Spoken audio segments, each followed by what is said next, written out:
हाय, मैं हूँ ओलिविया। मैं एक छोटे शहर में पली बढ़ी जहाँ सब एक दूसरे को जानते हैं, पर मुझे लगता था मैं सबसे अलग हूँ। स्कूल भी ऐसा ही था। एलिमेंट्री स्कूल में मुझ में किसी से बात करने की हिम्मत नहीं थी। मैं इकलौता था जो मुझसे बात करता, पर वो भी हमेशा कोई न कोई शरारत कर रहा होता था। मुझे लगा मिडिल स्कूल में रुक जाएगा, पर वो और बिगड़ गया। हे ओलिविया, तुम्हारे लिए कपकेक लाया हूँ। कितने अच्छे हो। हाँ, मैंने इसे उस लूजर से चुराया है। Oh no. तुम्हें कपकेक नहीं चाहिए था? रुको, मैं उसका पूरा लंच चुरा के लाता हूँ। इधर आ भोंदू। मुझे उस लड़के का बचाव करना चाहिए था, पर हमेशा की तरह मैं भाग गई। हाई स्कूल भी बेहतर नहीं था। बच्चों को अवार्ड्स मिलते हैं ना, क्यूटेस्ट कपल और अच्छी ड्रेस के लिए। साल के एंड में, मेरे जूनियर ईयर के एंड में फाइनली मुझे कुछ मिला। सबसे शर्मीली स्टूडेंट का अवार्ड जाता है ओलिविया को। ओलिविया कौन है? मैं इतनी शर्मीली थी कि सबसे शर्मीली लड़की का अवार्ड भी लेने नहीं गई। मुझे बहुत बुरा लगा और उस दिन मैंने डिसाइड किया कि वक्त आ गया है कि शर्म छोड़कर कॉन्फिडेंट बनूंगी। हे, हाँ तुम। नहीं, ओह सुनो made, Australian. Come on Olivia. मैंने कई दिनों तक प्रैक्टिस की, पर जो होने वाला था मैं उसके लिए तैयार नहीं थी। हम एक हफ्ते के लिए लॉस वेगास जा रहे हैं हनी। आप घूमने जा रहे हो मेरे बिना? हम जल्दी आ जाएंगे ओलिविया। कुछ चाहिए तो कॉल करना, पर 5 बजे के बाद या लंच से पहले नहीं। बाय। पूरे हफ्ते इस बंगले में अकेले रहना उतना बुरा भी नहीं है। पहले कुछ घंटे मैंने स्कूल के लिए एक बोरिंग सा एसे लिखा, पर इतनी शांति मुझे अजीब लग रही थी, तो मैंने सोचा नोटबुक देखती हूँ हमारे होम थिएटर पर। मैं लव स्टोरी देखते हुए रो रही थी कि तभी पीछे का दरवाजा खुलने की आवाज आई। मैं स्टैचू की तरह जम गई। क्या करूँ? रुको, गिरो, घूमो। नहीं, वो तो आग के लिए है। ओह, 911 को कॉल करूँ? अरे मेरा फोन तो ऊपर रखा है। प्लान बी का टाइम है। ठंडा है। ओके, प्लान सी।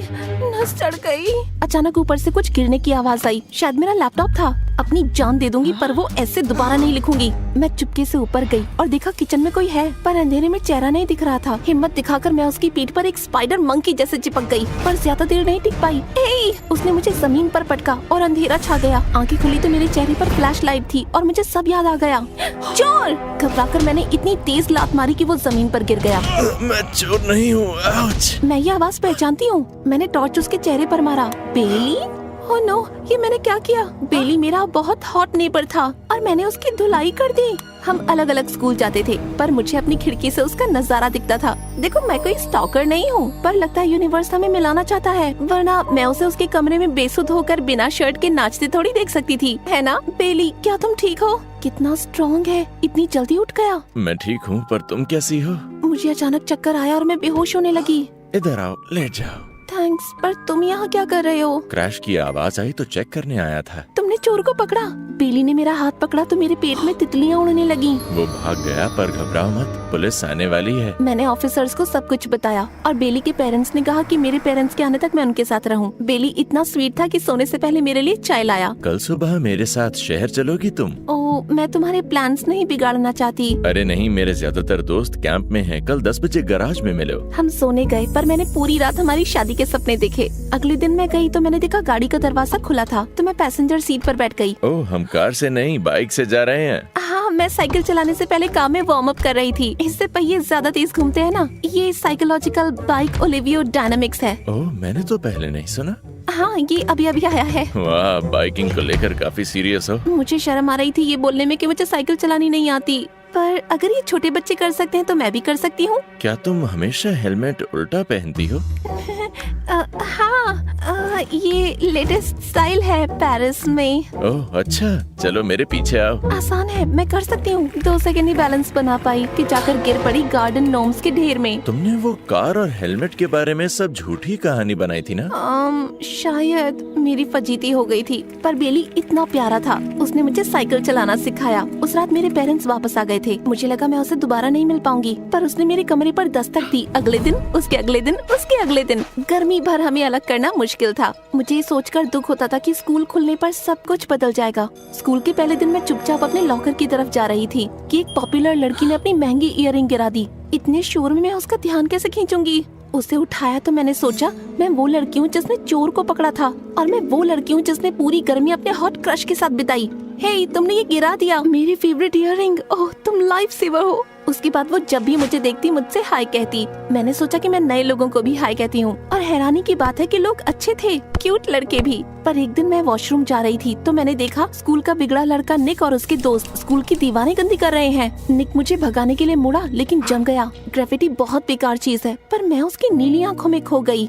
निक का फोकस मुझ पर इतना था कि उसने अपने दोस्त के मुंह पर ही कलर स्प्रे कर दिया। मैं वहाँ से भाग निकली, पर मैं जानती थी कि उसकी नजरें मुझ पर हैं। पहले मैं इसे इग्नोर करती, पर अब मैं कॉन्फिडेंट थी तो मैं स्टडी हॉल में उससे बात करने गई। तुम जानते हो अगर स्कूल को गंदा करोगे तो कॉलेज नहीं जा पाओगे। मैं बनूंगा एक आर्टिस्ट। क्रिमिनल बनोगे। तुम्हारा मगशॉट डालती हूँ इंस्टाग्राम पर। फोटो खींचने के लिए मैंने फोन निकाला लेकिन टीचर ने देख लिया। स्टडी हॉल में फोन नहीं अलाउड है ओलिविया। ये उसकी गलती नहीं है, मैंने ही कहा था मेरी फोटो खींचने के लिए। ठीक है तो तुम भी जाओ अपनी गर्लफ्रेंड के साथ डिटेंशन में। डिटेंशन? गर्लफ्रेंड? पता नहीं क्या ज्यादा बुरा था। डिटेंशन में मैं निक से अलग रही ताकि वो मेरे पास न बैठ जाए, पर कोई मुझसे टकराया तो मैंने सारी गर्म चाय उस पर गिरा दी। घबराकर उसने अपनी शर्ट फाड़ दी। ओह प्लीज मुझे माफ कर दो। कोई बात नहीं, तुम्हें मुश्किल में डालने की सजा मिल गई। मैं कुछ कहने वाली थी पर मेरी नजर उसके एब्स पर गई और उसके ऊपर एक बहुत ही कूल ड्रैगन का टैटू था उसके चेस्ट पर। मुझे खुद से नफरत हुई कि मुझे वो हॉट लग रहा था। मैंने अपना सर घुमा लिया पर निक मुस्कुरा रहा था। मैं उससे दूर भागी पर उसका ख्याल मेरे दिल से जा नहीं रहा था।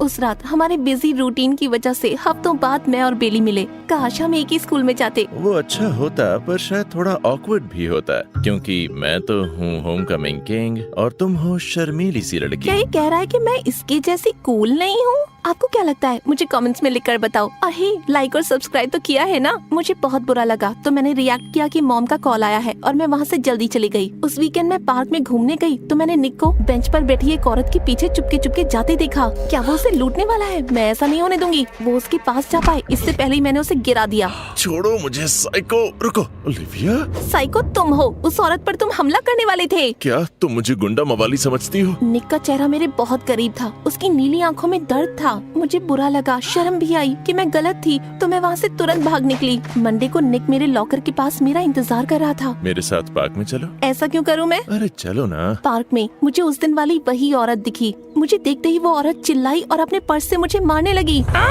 मॉम रुक जाओ। मॉम? इसने तुम पर हमला किया था। वो एक गलत फहमी थी। ये है ओलिविया।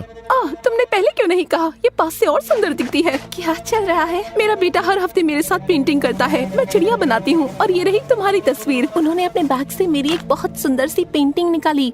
ये काफी क्रीपी पर अमेजिंग है। मैं पढ़ाई में बुरा पर आर्ट में अच्छा हूँ। टीचर्स को लगता है मैं बेवकूफ हूँ, इसलिए मैं क्लास में जाता ही नहीं। तुम एक जीनियस हो, पर मैं क्यों? क्योंकि कोई तुम्हें भी नहीं समझता। वाह, मुझे लगता था मुझे कोई नहीं देखता, पर निक ने मुझे देखा था। उसके बाद से मैं निक के साथ बहुत समय बिताने लगी। जब मस्ती ना करे तो काफी स्वीट भी था वो।